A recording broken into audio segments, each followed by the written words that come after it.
Hello and welcome. I'm happy to be here with you for our today low no-code meetup. And let me introduce myself first. My name is Yana Mykhailenko. I'm Director of Software Engineering at Turnitin. Today, I'm happy to be your host for this meetup, and my main responsibility as a good host to connect you, our valuable audience, with our insightful speakers. So feel free to write your question in the chat on this YouTube broadcast.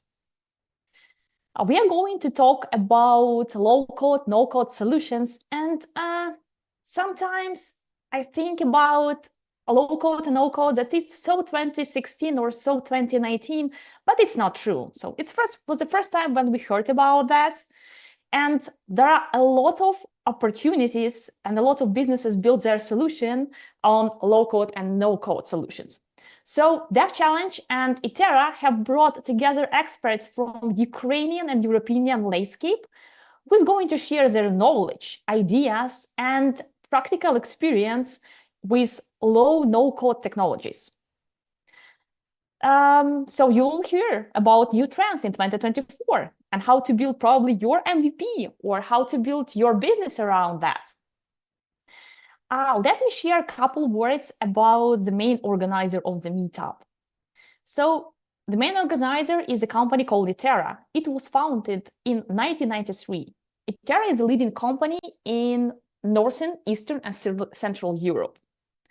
By combining expertise in the technology, design, business consulting, Itera operates globally. They are mainly focusing on banking, energy, insurance, oil and gas, communication, and IT sectors. There are more than 700 highly skilled data engineers, developers, designers, and business strategists working in 18 different countries. Itera consultants provide services in the field of digital technologies, including software development, business consulting, product management, project management, artificial intelligence, and other technologies.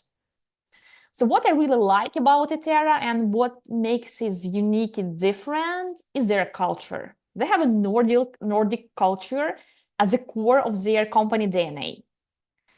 And in Itera, you find so diverse and inclusive team and working environments. I'm really impressed with all people that I met there. The most important is actually that Itera share a commitment to make a positive difference in the world and to share, they work with the customers who share that vision to advance societies through innovative use of digital technology. So I'm impressed right now. We have one speaker from Itera today, and we have one speaker from another company that's pretty interesting as well. So let's move forward to the topic of the meetup and talk about innovative solutions in low-code and no-code in 2024. We have Marcin and Alexandr today, and there was the first speaker, Marcin Szlachcic, implementation specialist at Archman. Marcin, I know that I keep spoiling your surname. I'm really sorry for that. And I share a couple of words about you. So you're an implementations specialist at Archman, we know that, but also you serve as the product manager, which is super exciting. And you serve as a product manager for a platform called Navigator365.com. 365.com. Primary focus of Marcin is driving successful implementation of new projects, designing effective workflows, prioritizing simplicity, and adding value to every process stage. And I'm also super excited to have you here because you are an insightful speaker and trainer. So I would love to hear your presentation today with a catchy topic. Automation, that's just a catchy trend or money-making machine. So I would like to ask you, what is that for you? Is it first one, second one? Should I wait till the end of the presentation to get an answer? I can answer immediately. Yes, it's a money-making machine, definitely. All right. And thanks for introducing me. Thank you for having me on board, and welcome you everybody who's listening. I'm glad you actually spared this time today to listen to us. What we try to will basically try to keep it hot, give you some meat, as I would say, some nice catchy things maybe. But just to, I understand I can start my presentation, yeah? Yana, or is it still something on you now? We are waiting for you. Okay, Go ahead. brilliant. So just a few words as to say about what you already said about me. I work for Archman, and we sell platforms, low-code navigator platform and no-code navigator platform, and I'm the product owner of the other one, of the no-code one. So what we basically do, we implement the systems to the end users, and we sell the product, and we try to we do no code every day. So just referring to what you just said a few minutes ago, that it was so 2016, it was a new thing in 2016, and this is the difference. Now maybe it's not a new thing, but basically almost everybody is using it. Now the thing is that even if you don't use it, maybe you are a full stack programmer and you don't use it, you probably will use it in some time, because it will make your life easier and you will make all your work much quicker. So I guess Alexandr will tell you more about these no-code tools later. But maybe I'll share my screen, and I believe you can see now the screen. Yes, we do. Yeah. So I'll just hold on. Can you see the screen now as well?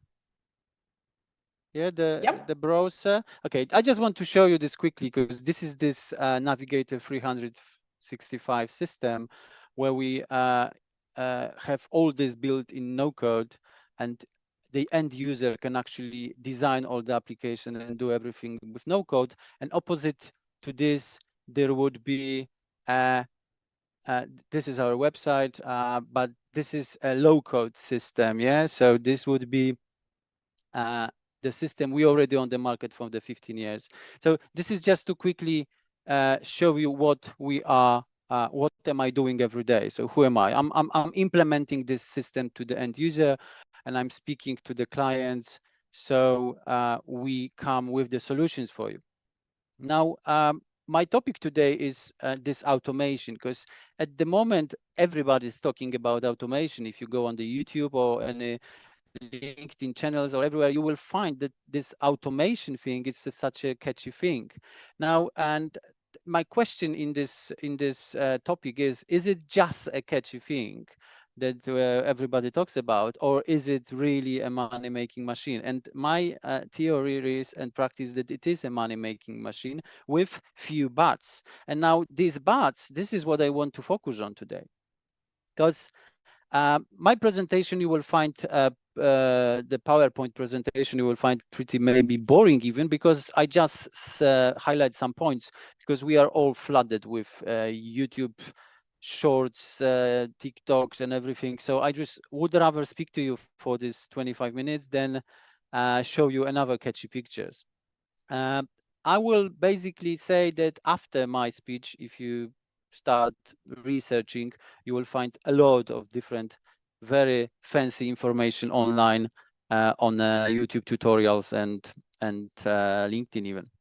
So basically, let's go to the first slide. Why do we automate processes? This would be my first question. Or is it just because it's trendy? And it is not. The thing is that now everybody, especially since ChatGPT was introduced, has the opportunity to see the potential, yeah, to see the automation potential when no-code tools and regular programming meets ChatGPT and enhance this power to actually automate things. Now, but where is the money? Yeah, this would be the question. Where is the money? How can I automate something so I actually make money? And now depends on who's listening. It would be either you are a business owner or a programmer, or you already deal with no-code tools. Then you would see this situation different. The money is basically in savings savings time, yeah, because in here the time would be the money, yeah. And in a small business, very small business, let's say just 3 people, the time is, if you save time because of the automation, you have much more time to do your stuff, or you can do more.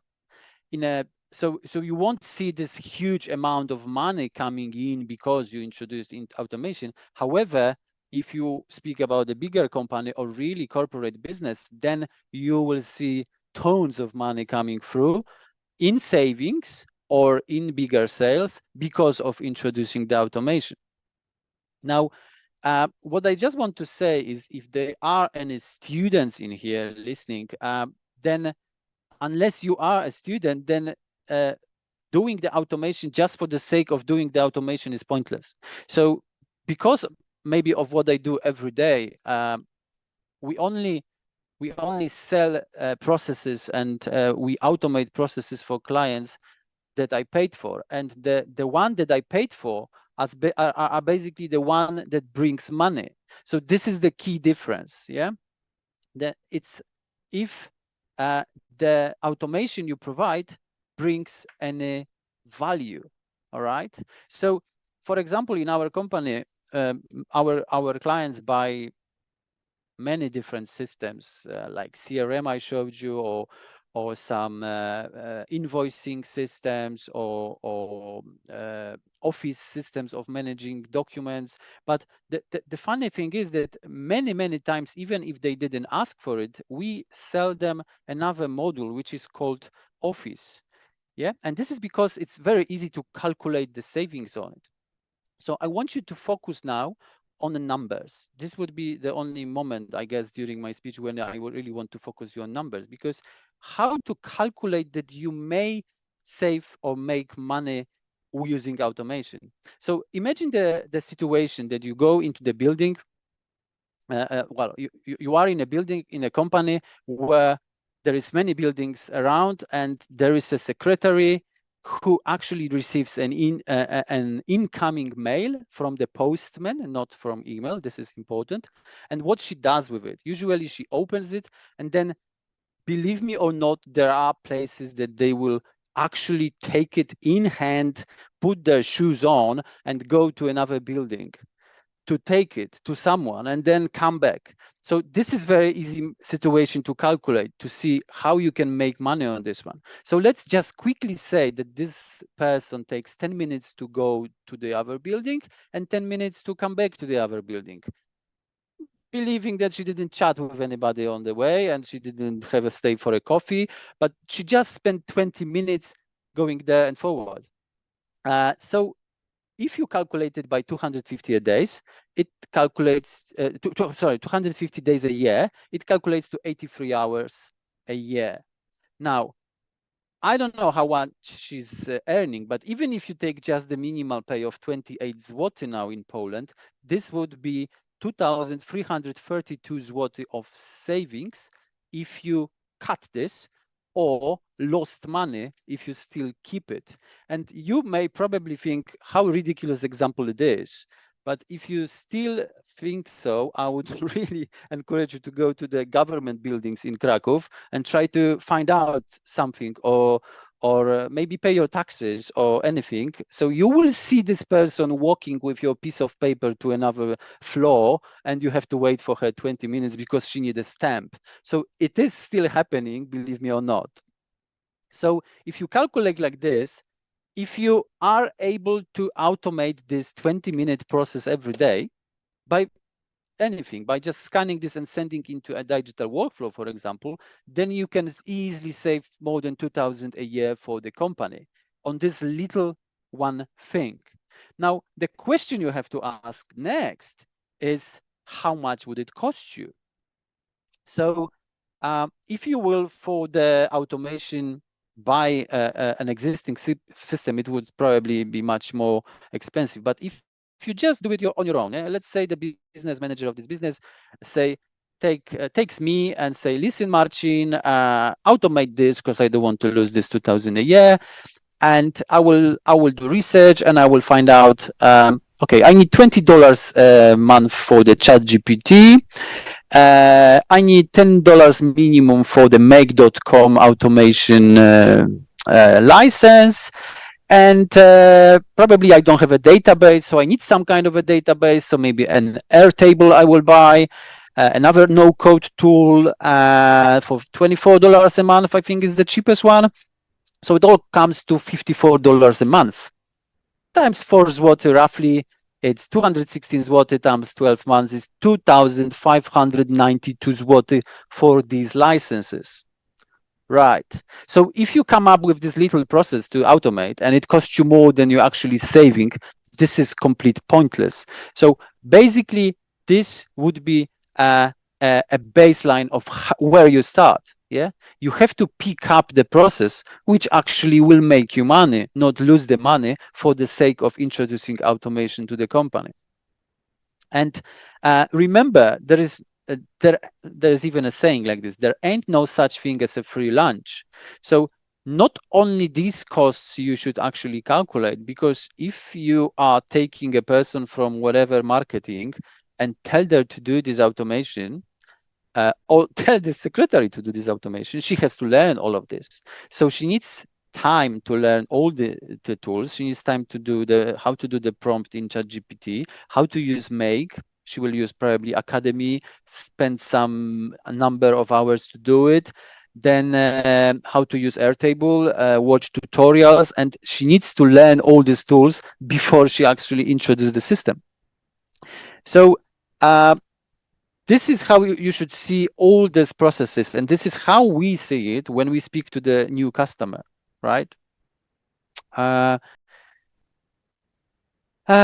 Maybe I just give you a few examples as I have at the beginning here at the end of my screen. The examples, I give you 2 examples because there's not much time to actually give you a lot of them. So the Spotify is a big example. Yeah, the Spotify, everybody knows. They used a no-code company called UiPath. And I read somewhere on the internet that it's actually on their website, even as a use case, that they been able to save 45,000 of working hours of employees using these no-code solutions and automation. So then we start speaking about the big money, 45,000 hours of working, right? Of people, they don't have to do it. This is the basic of automation. You have people, they saved 45,000 hours, and you either basically release them and they don't need to work anymore, or you move them to more creative or more better use of their time. So whether this or this way, you always will save money with such a powerful automation and no-code tool. The good thing is that you need to look, if you read this case, you need to look how did they do it. And this, which probably will you will hear also from Alexandr, but how they did it is they created a whole team of consultants and the whole team of citizen developers inside of the business to be able to actually introduce all these automation systems. It took them time, but the result is staggering, right? So they didn't just buy the tool and say, yeah, I have a tool to automate, so let's automate. Yeah, they have to assign a specific team to it and employ highly paid, I'm pretty sure, consultants. Now, the second case, how we see in our business, in Archman automation, and when we speak to the client, is we had one client, I can't tell you the name, because this would be classified, but the client brought us a pile of papers of 50 pages of different processes they have in the company mapped. So they did the homework, they mapped the processes, which mean they route them down, then they have all these maps, this goes from there, and this is how the process goes. And they brought us all these 50 things, and they said, let's analyze this. And we did the quite big analysis on this time, on these 50 pages. Believe me or not, we've been able to reduce it to one complex process. And this is the money they made immediately by choosing a specific good tool and the team of people who can consult you, right? So it's not only the no-code tool which will makes you win. Yeah, you need people to actually know how to automate. You need to people to see your processes inside of the business and say, this is where your money goes, right? So let's carry on. If you already know what I'm meaning, but it is a money-making machine with the buts, then maybe I'll just tell you quickly what really is an automation. Because as you said, it all started some times ago, but in 2000, it started with RPA, which is robotic process automation. So our company, Archman, is based on this one as well. So we do all these workflows for the boring, time-consuming task to basically quicken the company is working. And then at the moment, the RPAs moved to something which is sometimes called intelligent automation or hyper automation. So what we hear now from the mainstream, from YouTube, from ChatGPT, all these amazing people creating automation using all these tools, it is something which is called intelligent automation. And the intelligent automation happens when you take a regular IPA system and you combine it with the power of technologies like these AI language models, like image creation models, image processing models, like optical character recognition or face recognition. And once you add these powerful tools to existing or new automation, which is RPA automation, which is the workflow, then you really start seeing amazing results. Yeah. So everybody is so excited now about this automation because the new thing, the new game changer came over with ChatGPT, right? Now, to tell you about it is that we've been actually using AI in our system for many years now. And we've been recognizing invoices, converting them into documents, digital, and we are actually been there already. And now with ChatGPT, we can see even more options available. So the last thing in here you can see is assistance. Now, assistance, I believe it will be the next big thing, and maybe even next year or something, you will see that everybody will stop speaking about automation, but they will start speaking about assistance. And who are these assistants, or what is it? Because they are not people. Assistants will be very well trained AI models based on maybe Llama or ChatGPT or any language models, which are specialized in some specific fields. Let's say they will be able to automate existing processes. They will be able to work almost like a person employed. So you can imagine this as employing some computer robots inside your organization, working 24 hours a day, with using language models, with using your current systems, workflows. And yeah, we will hear more about it definitely in the next future. But my question, I just want to ask to make you think a little bit, is when it all started? Yeah. And now, is Excel sheet from Microsoft automation? Yeah. This you would think about it maybe after, but what it does, it automates calculations. Yeah. So you enter all this data and you have an outcome. This is a basic automation which started much many years ago, right? And of course, you can do it even more powerful with some macros adding to it, and now with attaching these Excel sheets to workflows, AI, Copilot, automation, everything. But Excel itself started for being automating tool to automate your calculations, right? So yeah, this would be what really the automation is about. Now, next slide, right? So what you need to focus on, because let's say you are a business owner and you think, yeah, maybe I will automate my business, yeah, or you are a person who's using no-code tools and you want to have a startup and make a business on it. It's very easy now, I believe, to make a business on it, as long as you know how to change processes in the companies and how to use these tools, right? So you can make probably tons of money just making a company to automate at the moment. Now, what we want to focus here is best return on investment. I already told you before that you need to look for the processes that will be able to bring you money. Yeah? There's no point to automate, at least at this stage, at the beginning, something which doesn't bring you any cash or savings. So the job you need to do is a huge homework, right? And I'll give you an example. Again, I know the case, but I don't tell you the name of this company. There is a major US-based company, a huge one. When they did a very, very big research last year of what the people are doing with their time, how they're working basically. And they come up with three very interesting observations. The first observation was that employees lose at least 2 hours a day just writing emails, right? Think about it in your business, how much time your people lose just writing emails, right? Is it something you can automate? Yeah, this would be my question.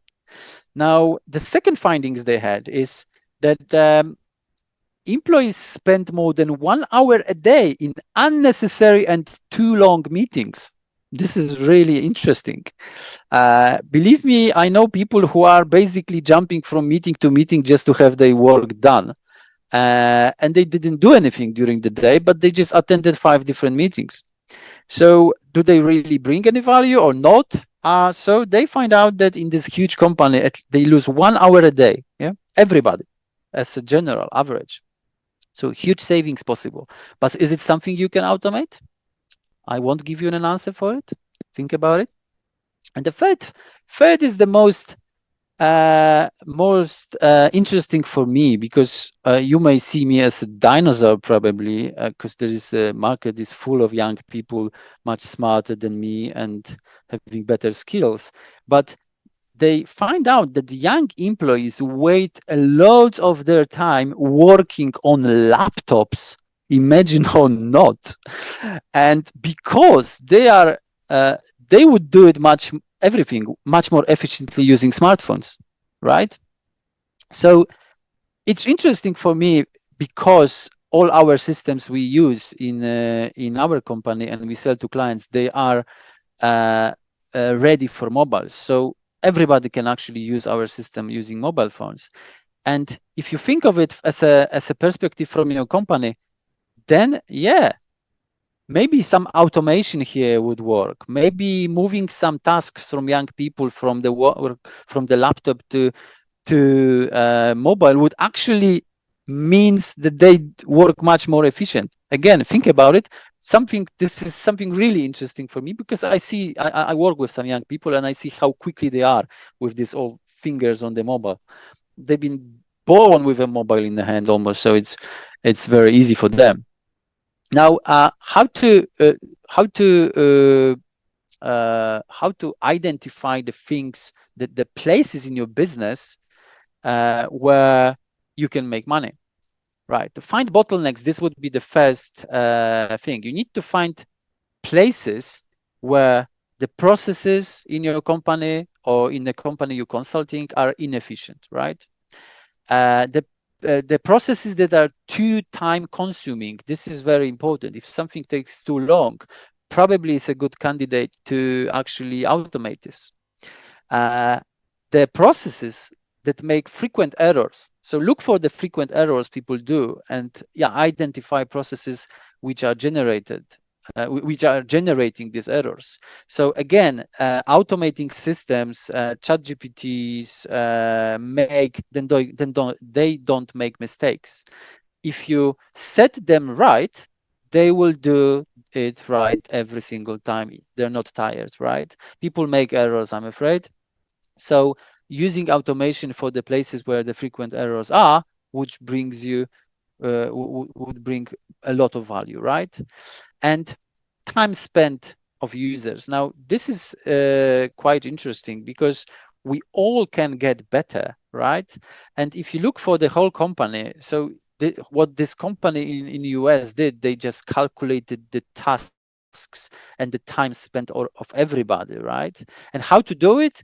Again, there are no-code tools for it. There are places on the web, there are applications. The one I can say I know is something called Rise.io, Rise with Z, so RIZE.io, right? So it's a very nice tool which will be able to calculate all this time spent for all your employees with categories and advices of how you can improve. Now, again, I would just say that even if you are a lone programmer and you do work on your own only, then I would suggest you just use it for yourself. Yeah, so you will see where your times goes, right? How much time do I have? Am I finishing now, right? Yana? Yeah, actually, you should be, but if you have something exciting, please continue. Okay, I just quickly wrap up then. Choosing the right tool, this would be a very, very important thing, because as Alexandr will start speaking pretty soon, is that there is massive number of no-code tools on the market. But again, choose the one with a good API connections. This would be first thing. The second would be with the good documentation academy and with support. So choose the one which will be able to connect with others and you can learn quickly, right? And also look for the licenses prices. There's no free tools. They are at the beginning, but if you really start doing it in a business, then they are paid, right? Okay, so two last things before I finish. Yeah, I know I think I took too long. I just believe that my time is not showing me the correct. It still shows me 17 minutes. I don't know why. That's why I thought it's I still have time. One is when you finish all your research and you identify processes and you automate them, then you have to go for testing. And this is the most important thing. The no-code tools, and try to remember this maybe as an end of my speech, no-code tools will only remove the coding part from your job, right? You will be still forced to do all the planning, implementation, testing, training people. This is all still your responsibility. Just the coding part is taken away. And this is something you need to remember. It's not a magic tool, it's a no-code tool, right? So thank you very much for listening. If you want to sometimes contact me or follow me, you can scan the QR from LinkedIn. And I'm sorry I took too much time. I believe I'm free to go, yeah? Alexandr, now. Actually, Marcin, thank you so much for your presentation. We have several questions in the chat. Please have a questions, yeah? Yes, it's time for Q&A for us. But I will use my role here as a moderator, actually ask my question first, because I'm super interested into listening about your answer. In 2016, when no and low code meetup was a pretty big scene that just started, I believe that there were a lot of different companies that tried to automate processes. And I had business partners working with such companies. At that point, when there was a need to automate a really complex process for an enterprise, I believe that these companies hired what they called step devs, or some people, let's say, some people that can operate with low or no code platform and build the processes for themselves. So my question is it still happening in 2024? Are big companies, big enterprises hiring or dedicating all departments to support their process automation that built with no or low code solutions? Yes, yes, it is. But they don't say it publicly. This is the All right. difference. You can't really hear it in mainstream. But I've been to Lisbon to Web Summit, and I had pleasure to speak to very fantastic people there. And I remember speaking to one guy who was exactly the person um, from the aviation industry, so they build planes and all of this. She told me that what they do now, they assign a whole massive team of people just responsible for the citizen development of no-code tools and automating little things, big things, and everything. So they see the potential in it massively, and my answer would be yes, definitely it is. All right. All right. Thank you. And do you think that it's going to change over time, this role, or we still would need some people to support that? This will evolve definitely. What you can see in like Copilot presentation is something that it does everything for you, or there are some companies like Salesforce recently saying that they introduce Einstein. I think there's a Mhm. tool, AI tool they introduce, and this will basically work that you speak to it and it give you all the data. But this still at this stage I know is science fiction. Yeah, it will probably become one day so powerful, but not at the moment yet. No. All right. Thank you for sharing your vision. And we have additional visionary questions for you. So, question from the Mhm. chat. Do you think automation will become a standard for most business processes in the future? It has to be. It has to be because it's the market rule. You know, if everybody does automation and you don't, then you're left behind basically, and you lose the market. Simple as that. So you can't get away from this.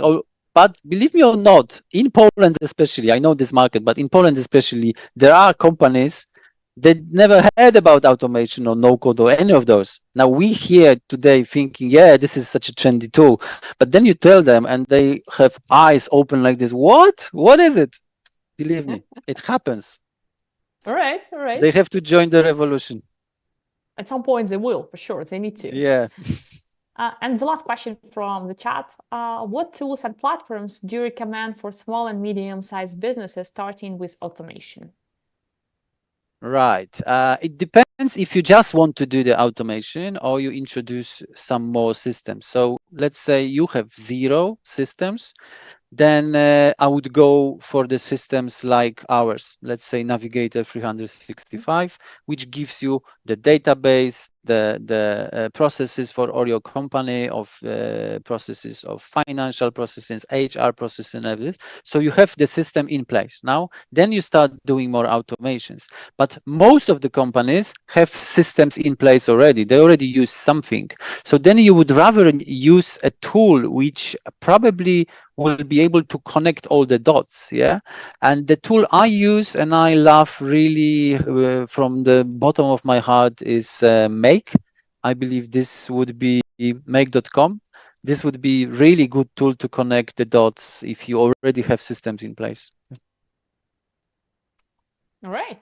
Thank you for insightful speech and for overview of the market.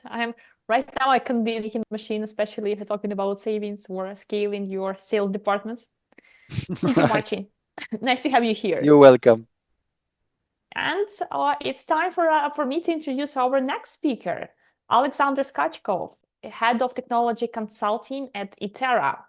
So Alexandr is leading development department in Itera, and he has a experience for more than 20 years in software engineering. What is interesting for me in Alexander's career path that he started as Pascal developer. To be honest, I learned Pascal only in school, and probably I did Pascal in my university ages, but never ever in production environment. So it's pretty interesting for me. After that, Alexandr continued as .NET developer in many projects. He has a hands-on experience as a front-end engineer, and he actively contributed into WebKit engine for a couple years. Alexandr is a low-code evangelist. He's keen into these technologies and help customers to build their solution. So Alexandr will give us an overview of the current state of low-code and no-code platforms. And Alexandr, I'm so happy to have you here. Yeah, hello everybody. Thank you, Yana, for presenting me. I'm happy to hear you and see you. So I will start my presentation. Yep. Can you see my presentation, please? Yep. Yes, we do. So I will start speaking about low code and current state, how we see it in our company, how we see it, how we think we can use it. I will start shortly about me. Yana already present me, but I will give some additional words. As Yana says that I'm 20 years in IT. I'm working as a developer more than 16 years. From 2013, I was started develop as a front-end developer, and I was a WebKit contributor. Why I decided, many people asked me why you decided to contribute, spend many hours just for free. And my answer, I would like to be not only consumer, but contributor. And I would like to back something to IT community, because when I started working as a front-end developer, I see that our community, IT community, produce a lot of libraries, frameworks, etc. And I use it in every day, and this is for free. I decided, okay, I need to back something. So I started contribute. This helped me not only just back something to IT community to understand how internally all these frameworks works. I understand deeply how JavaScript works. I implemented several features. I spoke with people from Apple to understand what the ideas behind all this stuff, etc., etc. Then I switched a little bit to low-code, no-code platform, and also I switched to the little bit somehow management. Right now, I'm head of department in Itera in Poland, in Ukraine. And in my department, more than 100 developers. So I'm manager for more 100 developers. Nevertheless, I'm continue to work with some different new features to understand what's going on the market, to understand where and how we can help our customers. So let's start from beginning. As for me, low-code, no-code platforms is not something new that appear from anywhere. It's just continue evolution of our development of our approaches to build application. You see, we start from generation 1 languages where we use just binary numbers and somehow to manage to produce some calculation. Then we go to the next level language. It was assemble.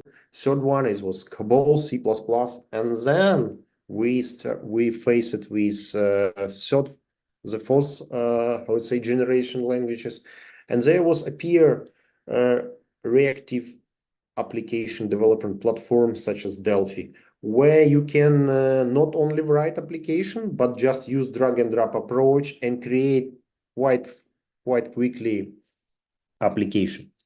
Yeah, and right now we're on the fifth step, and we see low code, no code platforms that helps to many users build application without involvement any developers.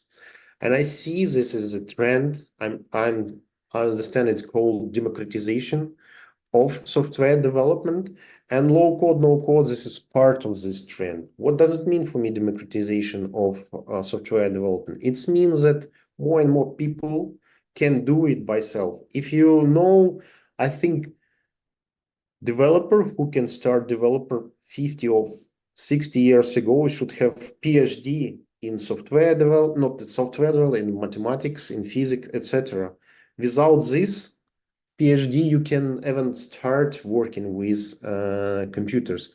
But later, more and more, you need to less know about computer, less known about languages to start develop. And right now, any person who work a little bit with any application, who watched several YouTube videos, who can it can or he or she can start develop simple application. Let's somehow I would say what exact low code, no code, what is the difference? And I would say that low code solution, this is the same rapid application development platform, but that allow you to develop application by application, website, etc. by drag and drop approach. But if you speak about low code, sometimes you can add something with using program languages. If you say about no code, it's the same repeat application development when we create application but just drag and drop, but usually it's mean you don't have possibility to modify something with code, and you need to separately develop some component and integrate it with a rapid application development platform or no code platform.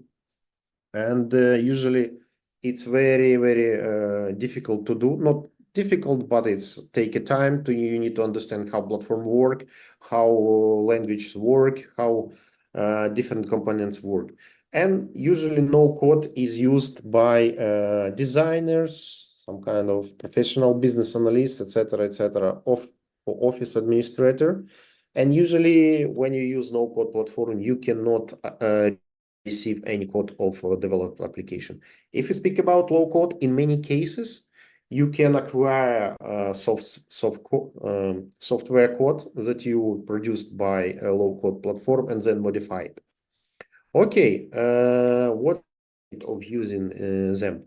First of all, this is faster time to market. It's weekly, usually take 1 to 2 hours just watching, I would say, tutorials, read manuals, and in 50 or 30 minutes you can develop low code or no code application. Second one is low cost. Subscription $4 or Flutter low cost about $70 per month, and its cost lower than if you hire at least comparison 1 hour or 6 hour working of such developer. Yeah, second is great flexibility and agility. I would like to say that it's usually low code, no code platform, very focused on some specific task, some specific problem. And in this problem, it has very great flexibility and agility. It's understands that if per coder or just if using Java or I don't know C#, you can have greater flexibility, but you don't always need such agility, flexibility for them. So the last point, I think this is empowering non-technical user. It means that no code, low code users can work with such application without a lot of knowledge about it. Just drag and drop, watch small video, and I believe, I would say, people who were very at the beginning of developing learning curve of IT can start working on it. So you don't need read big book, bigger books about IT before start working on them.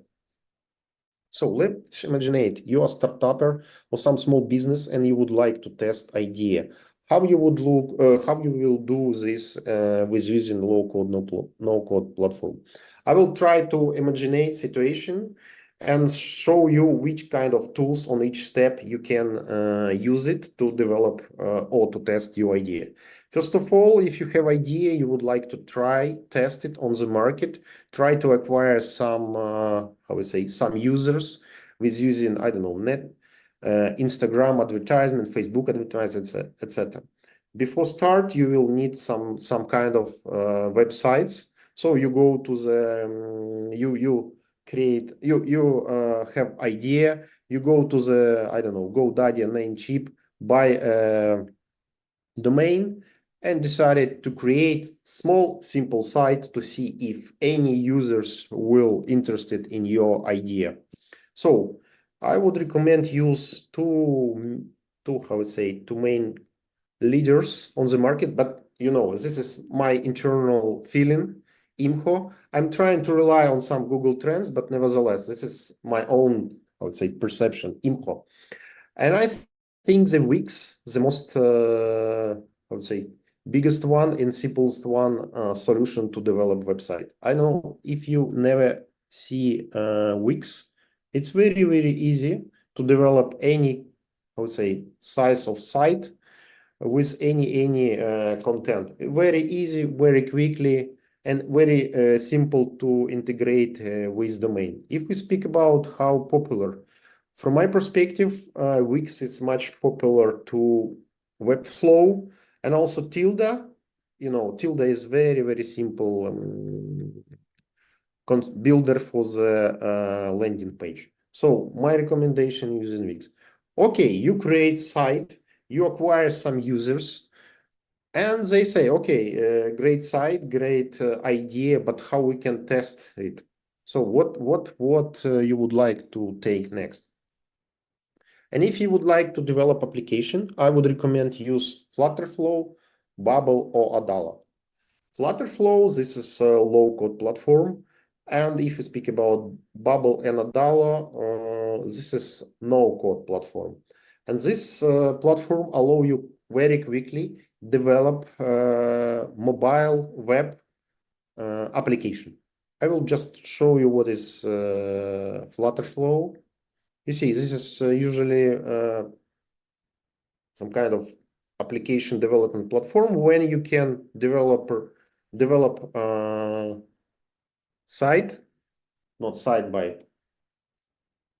screen, and put some controls there. On the left side, you have controls, and you can modify it on the right side. You can modify them. If you need add something, you can, for instance, you need to add some code. You go to the not platform, but list of the custom code. You can change main part. You can add custom functions. This is usually synchronous execution. Add custom widget. This is if you need to add some visual logic, or add custom action. This is usually a sync action when you need to access some kind of REST API that can be processed for a long time. If we speak about Adala, this is very, very simple solution. I will just show you how quickly you can create solution, not solution, but application that can be used in just a minute. For instance, you would like to some restaurant app test.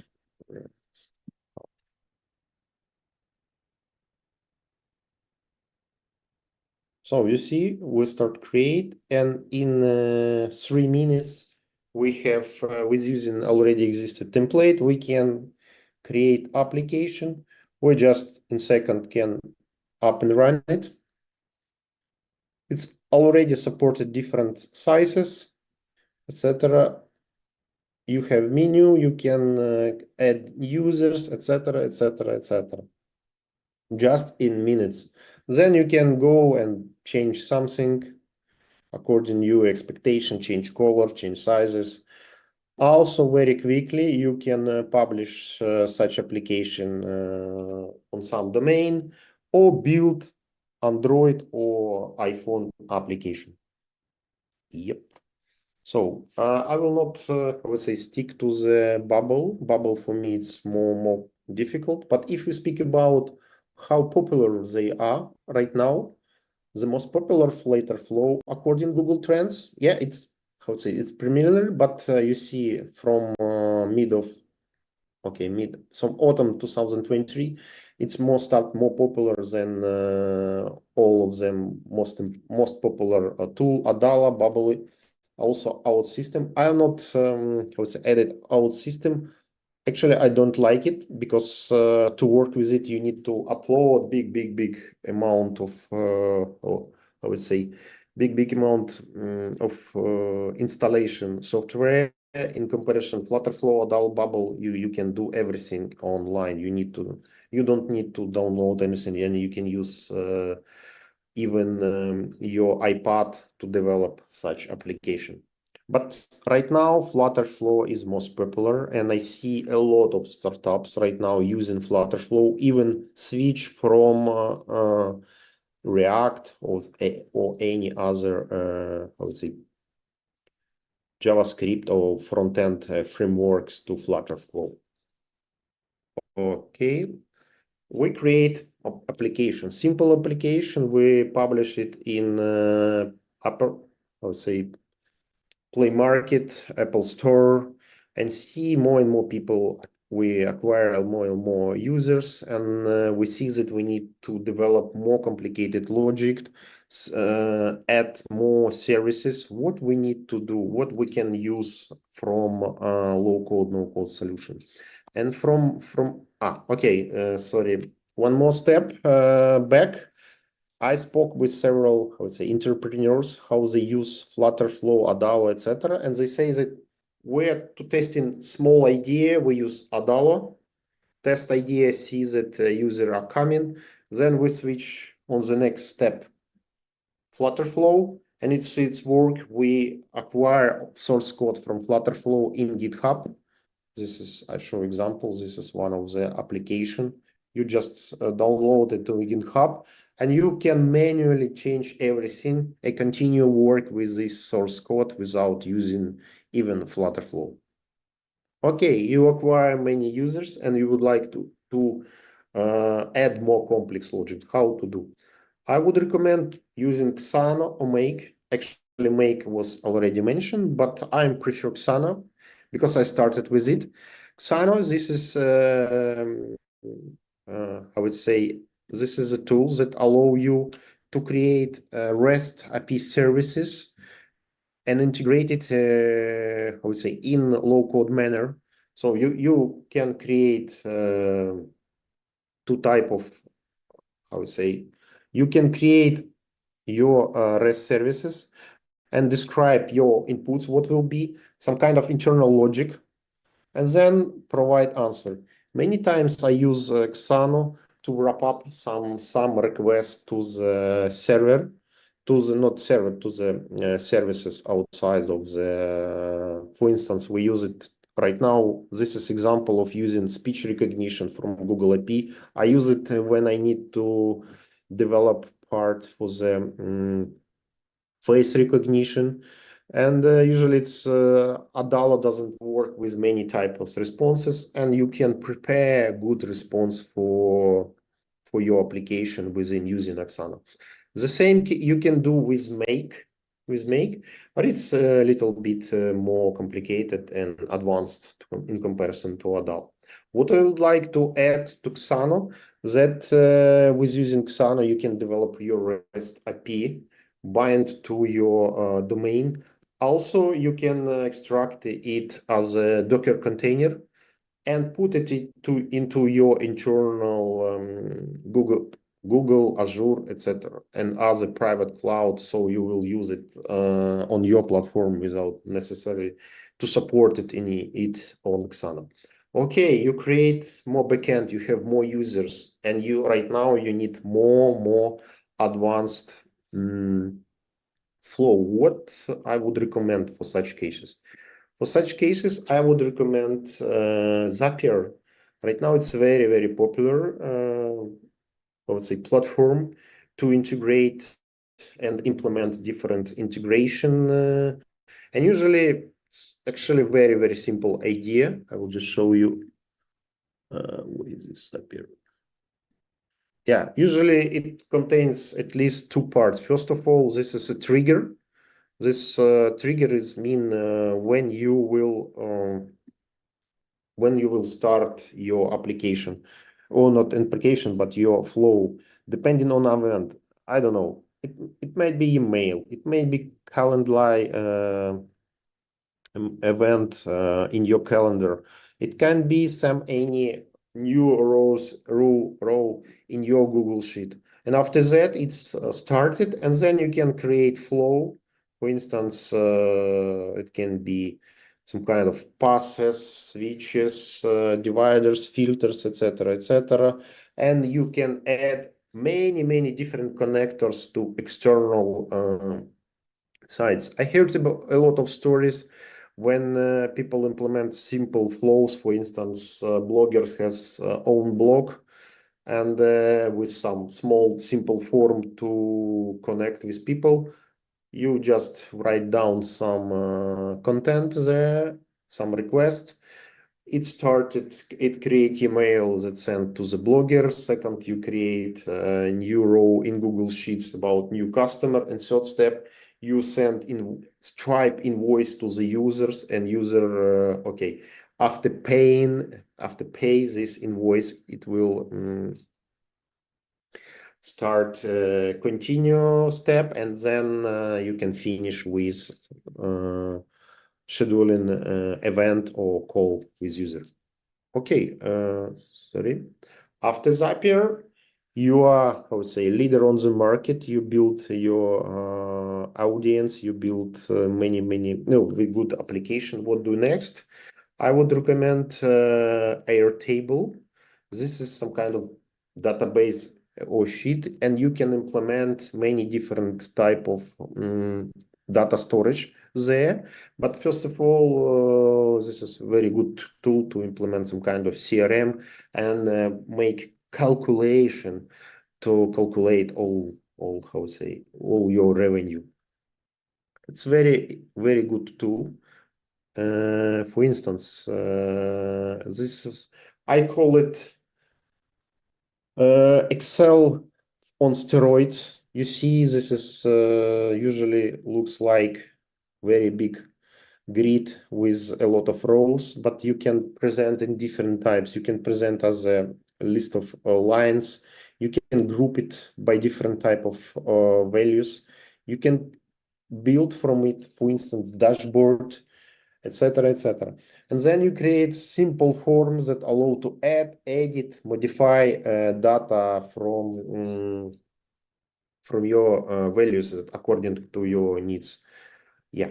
What else?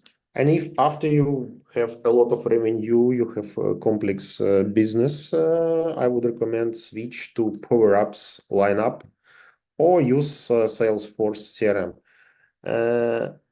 I wouldn't recommend start from these tools because they're quite expensive, but they are very complex. But at the end of the day, they solve a lot of your needs when you convert to some kind of enterprise. Yeah. What else? If we will some kind of wrap up, how you would need to use this low code, no code. First of all, it's allow you test idea very quickly. I show some tools that allow you to test idea very quickly on different stages.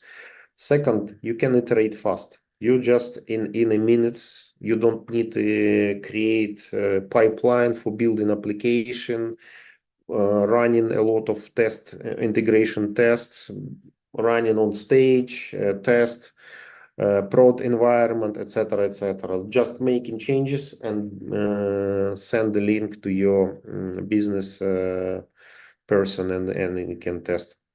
Third one, it can be done without involving very technical people. So it can be done by very people who doesn't develop any application at all in whole life.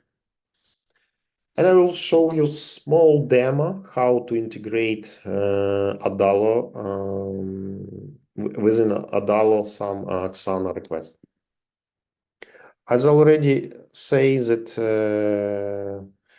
I've have Xana request to the speech recognition solution. So we have components that allow to record text. I will try to integrate it with Xana requests. So first of all, in Adalo, we have custom actions that allow to integrate with third-party REST services. I've already developed it and integrated to speech to text, and I will show you how easy it can be integrated. So first of all, this is very simple stuff. You create name of it, make it as a type. Usually it's update. Then you provide URL. If someone know what is mean REST API, you provide type of request to the server. Usually it's post or get, and body that will be sent to your service. Yeah, and we test it and save. So it's already there. So what we need to provide to recognize text? First of all, we need to provide audio track, and we need to provide media type. Why do we need to provide media type? Because we work in 3 environment: web, iOS, and Android, and all of them produce different type of media content. After that, we will save it. Third one, we need somehow to store result from service that we invoke, and we receive text. It's have quite long name, but it's usually result and some properties there, transcript, and add simple data time to understand when we add value. Just a second. And some dirty trick to work with it. And here, yep, and we can run it and try to test. I haven't tested it with Zoom, but I hope it works with Zoom as well. So we try record. Hello world. I hope. Hello world. And just click a button and we will try to convert it to the, yeah, hello world. For instance, we receive this answer and we would like to make some changes in text that we return from our backend. It's very easy to do. I'll just prepare some small script. It's already developer, but what I will do, I will take a response from Google recognition service and add just recognition text. I will just publish this change and go back. Hello world again. I hope it will work. Yeah, and you see we add additional content. Yeah, it's simple test, but you can see that it's very easy to modify any answer, wrap up it, etc., etc., etc. Yeah, and you see I develop a web application, and if make some changes, you can start Android build or iOS build and test it how it will work. I will show how it work. This is recording of my iPhone, just how it work. You publish it in test flight. I can run it within your iPhone. It's the same, but in application. Yeah, I think we can finish with demo and just kind of wrap up what I say. First of all, I would like to say that low code, no code. This is not replacement for the pro coding. This is not replacement for C#. This is just extension. This is additional tools for you to quickly test idea. If it's work, you will switch to pro code. Second point for me, it's very, very important. You need to understand that all these tools are, I would say, optimized for exact task. And when you go farther than it was expected, this tool was expected to develop, you will face it with a lot of limitation. And some time to go through this all limitation is quite difficult, and sometimes it's better to start with a pro-coding approach instead of try to overcome low code, no code limitation. Second, what I say, what kind of disadvantages in addition to what I already say. First of all, this is ownership of source code. Low code solution provide you with source code. but no-code solutions usually doesn't provide, and you lock to the platform. You cannot go further and make changes outside of such platform. And third important stuff, you need to calculate how much you will spend on supporting such tools, because they are trying to apply a calculation of how much you will pay for it according how many times you are using it. Yeah. Third one, very important stuff, it's platform restriction, because for instance, Adalo Flutterflow supports some set of devices, some set of responses, etc. And if you face it with exceptions that you need to overcome, it's quite difficult to do. For instance, your customers use old iPhones. You cannot produce application for old iPhones, or for very few, very new iPhones. The same.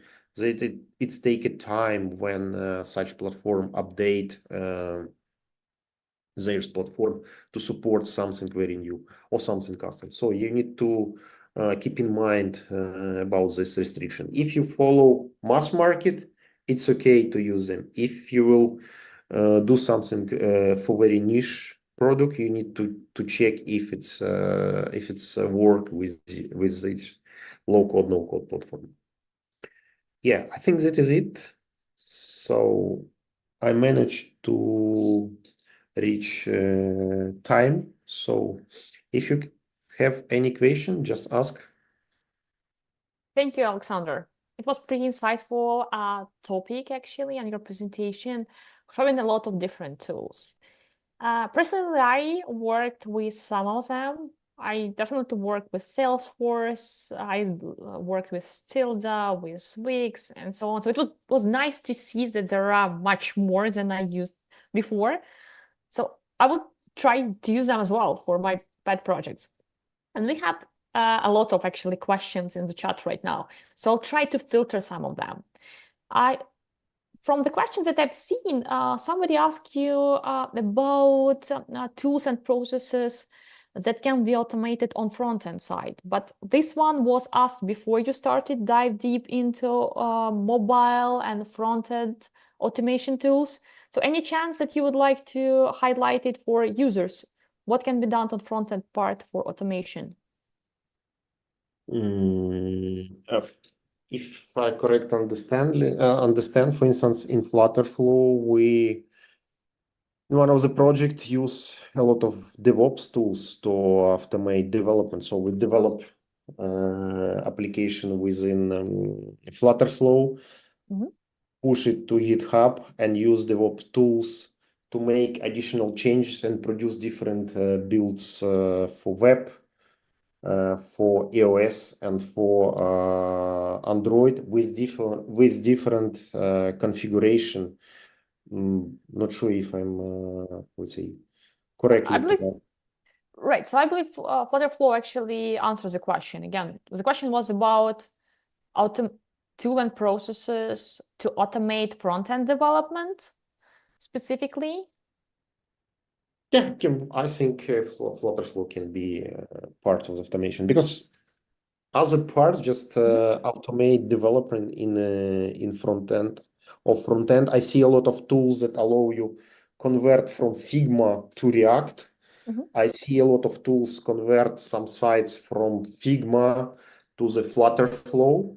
There are a lot of approaches. Also from Flutterflow to the Bubble. And this is some kind of plugins to such tools when designer create everything in Figma, and then it converted to the low-code or no-code solution. So just search in Figma plugins. I hope it's the answer for that question. Yeah. I hope so. Thank you so much.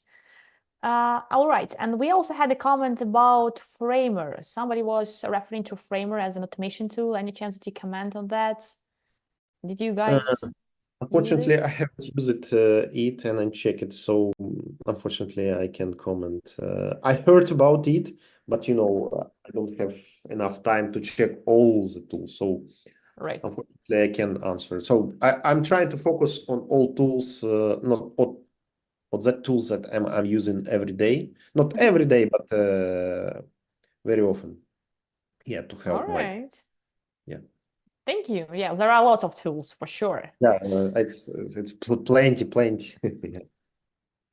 Yeah. The next question from chat would be, can you share insights on how Itera uses no or low-code technologies? Perhaps you can provide a case study of an implementation. We have, okay, the main customers for Itera, this is usually fintech company, insurance, etc., etc. It's usually SMB or even enterprise, and we have at least 5 or 6 customers where we use Power Up lineup. And the local tools that I mentioned before, they are mostly used for helping some kind of startups with their cases. I know many startups use it low-code application, for instance, time left, and they are some kind of customer of Itera, and I would say I would try to say more about such customer, but I know that we assigned several NDAs, so I'm trying to avoid naming them. No names. Yeah, but for startups, we have a lot of customers who asking about low code and providing them services to develop something in low code, mostly Flutterflow and Adala. Yeah. Any chance that you used an automation tool, so no low-code tools for your internal processors in Itera? Since you're super big, not a super big, but still big company. Yeah. In our company, we are using Microsoft Dynamics 60, whatever else it's called. So we, I would say, stick to the Power Apps lineup, and we definitely use it a lot in automation our processes within Itera. Which one? It's more HR processes, sales processes? This is HR processes related to the how would say signing documents when some document has a flow started from sales, for instance, then go to the another department and finish at the accounting department. So such processes usually automate by we call it Power Automate, as I remember, tool, and this is a part of Microsoft Power Platform. Thank you. Yeah, because we started this automation process many years ago, and at the time we stick to Microsoft technology stack, and after that it's quite difficult. Actually, I say it about log to the platform. This is one of the example. It's very difficult after you logged to some platform to change it, because it's, how would say, it's appear in many places, and it's quite difficult to extract it and replace it by something else. Yep, that's very true. It's what called legacy decisions, actually. All right. Thank you so much. So we have some of the questions still in chat, but I would like to pick one and ask the last question. So we have a question related to, I believe, probably GDPR and data sensitivity. How secure are no-code platforms, especially when dealing with sensitive data? Yeah, it's very good question. Usually they use platforms that have sign-in, I would say, that follow GDPR. But you need to go and then check it very carefully, all these parts that is related to GDPR. And I mentioned before, for instance, Xano, you can produce it Docker container and put within your cloud provider and fully control everything around it. But definitely, for instance, Adalo, It's a USA company. I'm not sure it fully support everything that is related to the European GDPR. It's I would say you need to be very, very careful with this if you collect some data that can be classified as a GDPR data. Right. Yeah. So it seems like all your vendors should go through the vendor selection process and probably be reviewed by security team, legal team, and so on. Yeah, exactly. Yeah. But if you don't have these departments in your small business, probably you need to read the documentation and dive deep into that. Yeah. All right. Yeah. Thank you so much, Alexandr. I really enjoyed your presentation. I'm going to practice more in my low-code solution after actually this meetup. I still have some time in the evening. And thank you very much, all the guests that join us online. We are really grateful to our speakers, Alexandr and Marcin, who participated in this meetup and share their insights about low-code solution in 2024. And just a reminder, this translation will be still accessible once we end the broadcast. So grab a link, feel free to share it with your colleagues, with your friends, and please subscribe to Dev Challenge channel on YouTube and on Facebook and other social media platform. And we will keep you informed about next updates. Thank you so much, guys, and enjoy your evening. Bye. Thank you. Bye.